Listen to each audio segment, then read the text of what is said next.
하나님 말씀은 고린도전서 14장 20절에서 40절입니다.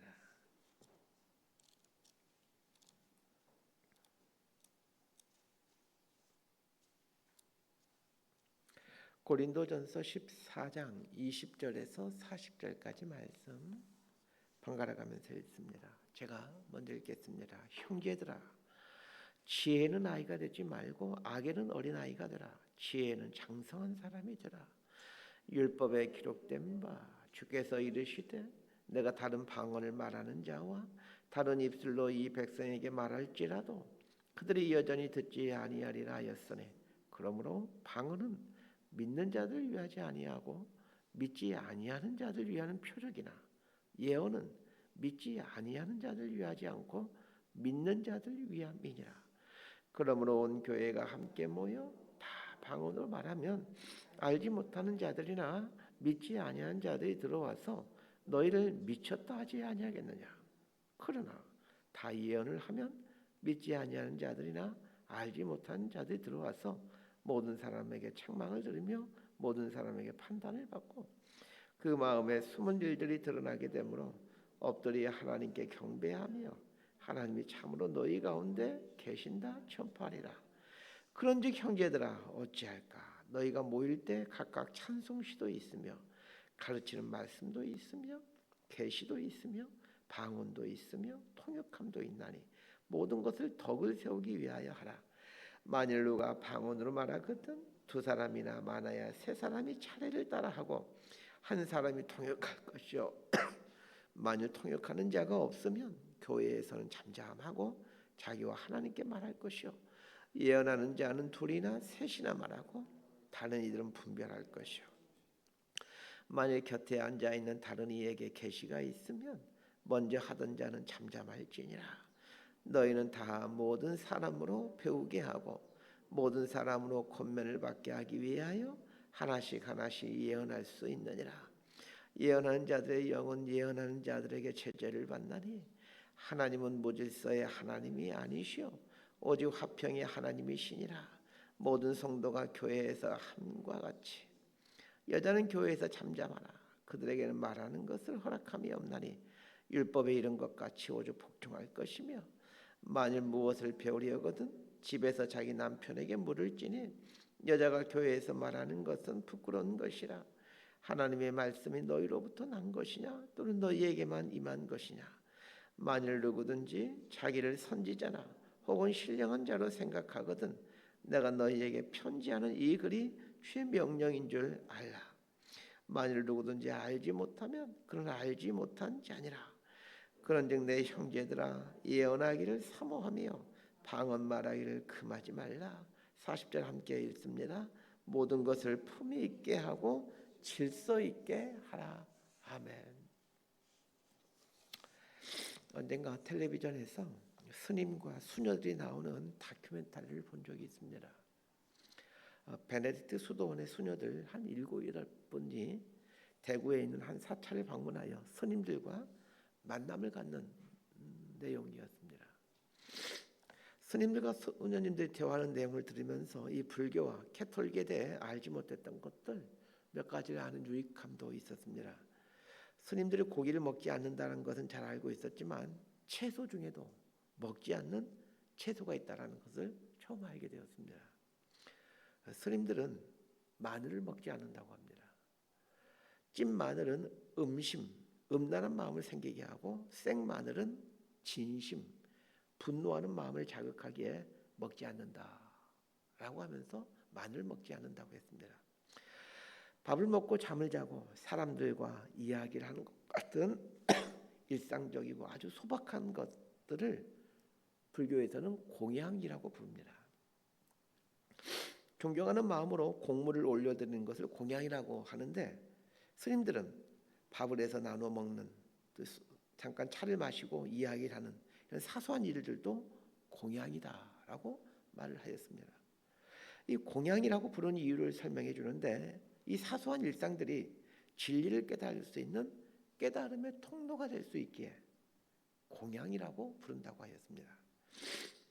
그런데 그 프로그램을 보면서 얻게 된 가장 큰 유익은 수녀님들의 얼굴이었습니다. 한 7, 8명의 수녀님들의 얼굴은 티 없이 맑음, 청정수요, 무공해, 유기농 이러한 단어들로 표현될 수 있는 얼굴들이었습니다. 맑고 맑은 수녀님들의 웃음은 맑은 호수가 되어 더러운 마음을 비추어 주었습니다. 수녀님들의 얼굴에서 묻어나오는 그 맑음이 다른 사람들로 하여금 자신에게 있는 티와 욕심을 보게 해주고 거기서 멈추지 않고 그 수녀님들의 얼굴에 축적되어 있는 깨끗하고 맑은 물이 세정제가 되어 우리 안에 있는 티와 욕심을 씻어줄 수 있다는 게 한편으로는 부끄럽기도 했습니다. 텔레비전에 나왔던 그 수녀님들 얼굴이 상당히 오랫동안 기억에 남게 되었습니다. 기독교의 양극단에는 신비주의와 세속주의가 있습니다. 신비주의는 은사주의와 결탁해서 독특한 신의 행태를 구축해 옵니다. 반대편인 세속주의는 현세적이고 기복주의 신앙과 연결되어 타락한 기독교를 양산해냅니다. 건강하고 바른 신앙은 너무 신비주의적이지 되지도 않으면서 동시에 너무 세속적이지 않는 것입니다. 고린도 교회는 이 신비주의와 세속주의가 충돌하는 가운데 여러 문제가 발생한 교회입니다. 이 고린도라는 도시 자체가 타락하고 이 세속적이고 아주 기복적인 곳이었습니다. 이런 고린도에서 기독교 신앙을 갖게 된 사람들의 상당 부분은 반세속적인 성향인 신비주의로 흘러가게 된 것으로 보여집니다. 그것이 은사주의 운동입니다. 그래서 사도 바울은 고린도전서를 통해 고린도 교회의 성적인 타락, 우상 제물에 대한 문제 등 이 세속주의를 경고하는 말을 하면서 동시에 신비주의 운동인 은사주의 운동에 대해서도 경고하고 있습니다. 20절 말씀을 함께 보겠습니다. 시작. 형제들아, 지혜는 아이가 되지 말고 악에는 어린아이가 되라. 지혜에는 장성한 사람이 되라. 지식과 지혜는 차이가 있습니다. 지식이 도구라면 지혜는 이 지식을 사용하는 방법입니다. 그래서 지식보다 더 중요한 것은 지혜입니다. 교회도 마찬가지입니다. 정말 교회에 필요한 사람은 수준 높은 기술이나 은사를 가진 사람이 아니라 지혜를 가진 사람입니다. 교회에 높은 지위에 있는 사람이 있으면 좋지요. 그러나 그 사람이 지혜가 없이 세상에서 가지고 있는 그 높은 지위를 교회에서 누리려고 한다면 교회는 큰 어려움에 빠집니다. 교회는 재벌이 있으면 참 좋습니다. 교회 재정에 많은 유익을 주기 때문입니다. 그러나 세상에서 재벌이 누리는 것을 교회에서도 똑같이 누리려 한다면 교회는 그 재벌 때문에 어려워지죠. 그래서 필요한 게 지혜입니다. 지혜는 자신이 가지고 있는 것을 사용해야 될 때와 절제해야 될 때를 알려줍니다. 바울이 방언에 대한 이야기를 하면서 지혜는 아이가 되지 말고 장성한 사람이 되라고 권면합니다. 이 말이 무슨 말이겠습니까? 방언을 할 때는 지혜롭게 해야 된다라는 말입니다. 아이와 장성한 사람의 큰 차이가 무엇입니까? 장성한 사람은 이것저것 여러 가지를 깊이 있게 생각하고 깊이 있게 생각한 후 말하고 행동을 합니다. 반면에 아이는 여러 가지를 생각하지 않고 말하고 생각하지 않고 행동합니다. 아이들은 자신에게 이로운 것은 그냥 합니다. 자신에게 이로운 것이 다른 사람에게 해가 되는지 그것까지 생각하지 못합니다. 오로지 자신의 이익만 생각합니다. 바울이 방언을 사용함에 있어서 어린아이가 되지 말고 어른이 되라는 말은 자신의 유익보다 다른 사람의 유익을 먼저 생각하라는 얘기입니다. 다른 사람의 유익보다 나의 유익을 먼저 생각하고 혹은 나의 유익만 생각하는 사람은 어린아이와 같은 사람입니다. 그러나 지혜에 장성한 자가 되면 그렇게 하지 않습니다. 나에게 이로운 것일지라도 다른 사람에게 해가 되면 다른 사람에게 유익이 되지 않으면 하지 않습니다. 스님과 수녀들이 나오는 그 프로그램을 보면서 이분들이 서로를 깊이 배려하고 있는 모습을 보면서 참 큰 감동이 되었습니다. 절에서 이제 스님과 수녀님들이 오전에 만나 교제를 하고 점심을 같이 먹습니다. 그런데 오후 시간이 돼요. 수녀님들이 기도해야 되는 시간이 된 것입니다. 아마 자신들이 속한 이 베네딕트 수도원에서 오후에 기도 시간을 정해놓고 기도했던 것으로 보여집니다. 그렇다고 절에 왔는데 불상과 스님들 앞에서 하나님께 기도하는 것도 이치에 맞지 않는 것 같고, 그렇다고 또 정해진 기도 시간에 기도를 안 할 수도 없고, 이 문제를 어떻게 해결했을까요? 수녀님들이 스님에게 자초지종을 말하자 스님들이 괜찮다고 하면서 수녀님들이 기도회를 열 수 있도록 그 원하는 장소를 사용하도록 배려해 줍니다. 그러자 수녀님들은 불상 앞에서 예수님의 이름을 부르며 기도회를 하는 것은 예의에 맞지 않다며 불상이 없는 한적한 곳으로 가서 기도회를 가는 것을 보았습니다. 서로를 배려해 주는 모습이 어찌나 아름다웠는지 모릅니다. 우리 기독교인들은 어떻습니까? 절에 가게 되면 불상 앞에서 예수의 이름을 명하노니 무너질지어다. 아마 우리는 그렇게 기도할 겁니다. 아니면 절을 뺑뺑 돌면서 여리고성 기도 있지 않습니까? 땅밟기 하면서 이 절터가 무너질지어다. 아마 이렇게 기도하지 않았을까 생각합니다. 그 풀을 보면서 이런 생각이 들었습니다. 이러한 모습은 절에서 스님과 수녀들이 보여줘야 될 모습이 아니라 교회 안에서 성도들 간에 보여줘야 되는 모습인데 라는 생각이 들었습니다. 종종 교회에서는 새벽 기도회나 금요 기도회에 기도하는 방법을 놓고 갈등이 생기곤 합니다. 방언으로 기도하는 분들은 방언으로 크게 기도하고 싶어하고, 조용히 기도하기를 좋아하신 분들은 조용히 기도하기를 원합니다. 이것 때문에 적지 않은 신경전이 벌어집니다. 물론 신경전이 없는 교회도 있긴 있죠. 성도가 거의 없는 교회는 이런 일이 벌어지질 않지만 성도가 좀 있는 교회들은 이런 갈등이 있습니다. 이런 때는 먼저 상대방을 배려하는 생각을 해야 됩니다. 조용히 기도하는 분들은 방언으로 기도해야 적성이 풀리는 분들을 배려해야 됩니다. 그리고 침묵 기도의 깊은 단계에 들어서면 주변이 아무리 시끄러워도 기도할 수 있습니다. 방언 기도하시는 분들은 조용히 기도하는 분들을 배려해서 장소를 옮겨서 기도하거나, 아니면 교회에서는 조용히 기도하고 집에 가서 큰 소리 기도한다거나, 이렇게 서로를 배려해 주는 모습이 있어야 합니다. 그런데 교회에서 하나님을 믿는 사람들이 신경전을 벌이고 있고, 전혀 다른 종교를 갖고 있는 불교와 캐톨릭에서는 서로를 배려해 주고 있다면 이 얼마나 창피한 일입니까? 21절에서 25절까지 말씀 함께 읽습니다. 시작. 율법에 기록된 바 주께서 이르시되 내가 다른 방언을 말하는 자와 다른 입술로 이 백성에게 말할지라도 그들이 여전히 듣지 아니하리라 하였으니, 그러므로 방언은 믿는 자들 위하지 아니하고 믿지 아니하는 자들 위하는 표적이나 예언은 믿지 아니하는 자들 위하지 않고 믿는 자들 위함이니라. 그러므로 온 교회가 함께 모여 다 방언으로 말하면 알지 못하는 자들이나 믿지 아니하는 자들이 들어와서 너희를 미쳤다 하지 아니하겠느냐. 그러나 다 예언을 하면 믿지 아니하는 자들이나 알지 못하는 자들이 들어와서 모든 사람에게 책망을 들으며 모든 사람에게 판단을 받고 그 마음에 숨은 일들이 드러나게 되므로 엎드려 하나님께 경배하며 하나님이 참으로 너희 가운데 계신다 전파하리라. 둔해서 그런지 아니면 한국말이 서툴러서 그런지 21절부터 25절 말씀이 쉽게 이해가 되질 않습니다.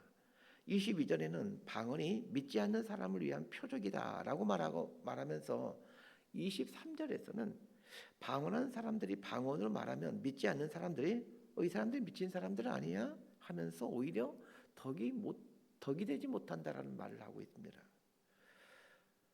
그러면 방언이 믿지 않는 사람들에게 유익한 것이라는 말입니까? 아니면 해로운 것이니 사용하지 말라는 말입니까? 21절 말씀은 방언으로 말하고 방언으로 기도하면 세상 사람들이 와, 이 사람들 되게 신기하다, 정말 하나님이 계시고 천국이 있나 보다 하면서 믿어야 되는데 오히려 믿지 않는다라는 말입니다. 그런데 22절에서는 또 반대적인 뉘앙스로 말을 합니다. 방언은 믿는 자들을 위하지 않고 믿지 아니하는 자들을 위하는 표적이니 라고 말하고 있습니다. 참 이해하기 어렵습니다. 이해하기 어려운 것은 표적이라는 말이 어려운 말이기 때문에 그렇습니다. 표적이라는 말의 정확한 뜻을 알면 오늘 본문이 쉽게 해석이 됩니다. 표적이라는 말은 사인이라는 말입니다. 사인이라는 말은 무언가를 가리키는 표시입니다. 표적은 마치 교통 표지판과 같습니다. 도로 표지판과 같습니다. 직진하면 서울, 좌회전하면 용인이라는 이 도로 표지판이 있다고 해봅시다. 화살표는 직진 표시가 서울이 아닙니다. 좌회전 표시가 용인이 아닙니다. 그것은 그냥 알려주는 것에 불과합니다. 마찬가지입니다. 방언도 믿지 않는 사람들에게 무엇인가를 알려주는 표적이라는 것입니다. 방언은 믿지 않는 사람들에게 무엇을 알려주는 것일까요? 방언은 믿지 않는 사람들에게 기독교에는 어떤 신비성이 있다는 것을 알려주는 것입니다. 세상에는 없는 어떤 신비한 것이 기독교 신앙에 있다는 것을 보여줍니다.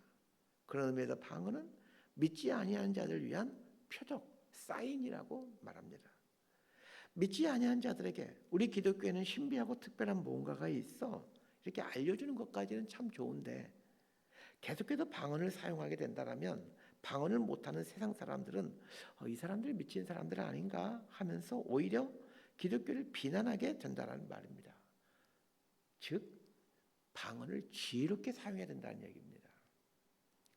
그러면서 사도 바울은 방언과 대조적인 은사 하나를 소개하고 있습니다. 예언이라는 은사입니다. 예언은 점 보는 게 아니라 말씀을 우리말로 풀어서 쉽게 해석해 주는 은사입니다. 바울은 방언보다는 예언을 하라 권면하죠. 왜냐하면 예언은 우리말로 하는 것이기 때문에 예수를 모르는 사람들에게 하나님 말씀을 바르게 알려주므로 하나님 앞에서 내가 얼마나 큰 죄인인지를 알아가게 되고 그리고 하나님께 어떻게 영광 돌리며 살아야 될지를 알게 해주기 때문입니다. 사도 바울이 고린도 교인들에게 왜 방언을 절제할 것을 요청했겠습니까? 고린도 교인들의 대부분은 방언의 은사를 가진 분들이었습니다. 그런데 문제는 주일 예배 때에도 방언으로 찬양하고 또 방언으로 기도하고 또 방언을 신비하는 대화에서 처음 예수를 믿는 사람들이 많은 어려움에 처하게 되었기 때문입니다. 그런 의미에서 오늘 본문의 핵심 구절은 20절입니다. 다시 한번 20절을 읽겠습니다. 시작. 형제들아 지혜는 아이가 되지 말고 악에는 어린아이가 되라. 지혜는 장성한 사람이 되라. 이 지혜로운 사람이 되어야 한다는 말입니다. 은사를 사용할 때 지혜롭게 사용해야 된다는 말입니다. 돈도 은사입니다. 돈을 씀에 있어서 어린아이처럼 자신의 유익만을 위해서 쓰면 안 됩니다. 다른 사람의 유익을 위해 써야 합니다. 그것이 돈이라는 은사 앞에서 지혜롭게 사는 사람의 모습입니다. 어디 은사뿐이겠습니까? 직분도 마찬가지입니다. 직분도 지혜롭게 사용해야 합니다. 직분 앞에서 장성한 사람처럼 지혜롭게 사용하면 사람들로부터 칭찬과 존경을 받게 됩니다. 반면에 직분 앞에서 어린아이처럼 사용하면 성도들뿐만 아니라 세상 사람들에게도 비방을 당합니다. 하나님께서 주신 것들은 좋은 것들입니다.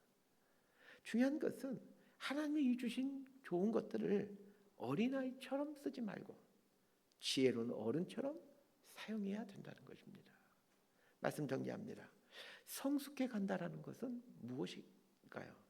나 중심에서 타인 중심으로 변해간다라는 말입니다. 성숙하게 되면 신앙도 나 중심의 신앙생활에서 타인 중심의 신앙생활을 하게 됩니다. 죄는 내 중심의 태도를 만들어갑니다. 죄가 많은 곳일수록 이기적이고 자기 중심적인 모습이 나타납니다. 반면에 죄에서 멀어질수록 이타적인 모습이 나타납니다. 그런 의미에서 구원은 타인에게로 시선이 전환되는 것입니다. 교회도 마찬가지입니다. 성숙한 교회는 자신의 교회에서 다른 교회로 그리고 다른 나라의 교회로 그리고 우주적 교회로 시선이 전환됩니다. 하나님께서 나에게 주신 모든 것들, 은혜로 주신 모든 것들이 은사입니다. 바울은 방언의 은사를 설명하면서 우리에게 은혜로 주어진 그 모든 것들을 어떻게 사용해야 될지를 알려주고 있습니다. 우리에게 은혜로 주어진 모든 것들을 지혜롭게 사용해서 교회 성도님들과 믿지 않는 우리의 이웃들이 25절 마지막 구절 엎드려 하나님께 경배하며 하나님이 참으로 너희 가운데 계신다 라는 이 고백을 할 수 있게 되기를 소망하고 있습니다. 우리의 삶이 우리의 이웃들로 그리고 믿음의 형제 자매들로 하여금 그들의 입을 열어 하나님을 찬양하고 그분의 높으심 앞에 엎드리게 할 수 있다면 이 얼마나 좋겠습니까? 이런 복된 삶을 살아가는 저와 여러분 모두가 되기를 진심으로 소망하고 축복합니다. 기도하겠습니다. 하나님 아버지, 우리의 신앙생활에 타인을 배려하고 공동체의 덕을 세워나가는 노력이 있게 하여 주옵소서. 하나님의 사랑 자체이시고 우리 주님이 이 땅에 오셔서 이타적인 삶을 사신 것처럼 우리의 신앙생활에도 이 하나님의 흔적이 묻어나올 수 있도록 우리 삶을 붙들어 주옵소서. 우리 교회가 개교회 중심의 신앙에서 벗어날 줄 아는 넓음을 주시고 다른 교회들과 또 우주적 교회를 품어갈 수 있는 넓은 교회로 성숙해 갈 수 있도록 은총을 베풀어 주옵소서. 예수님 이름으로 기도드리옵나이다. 아멘.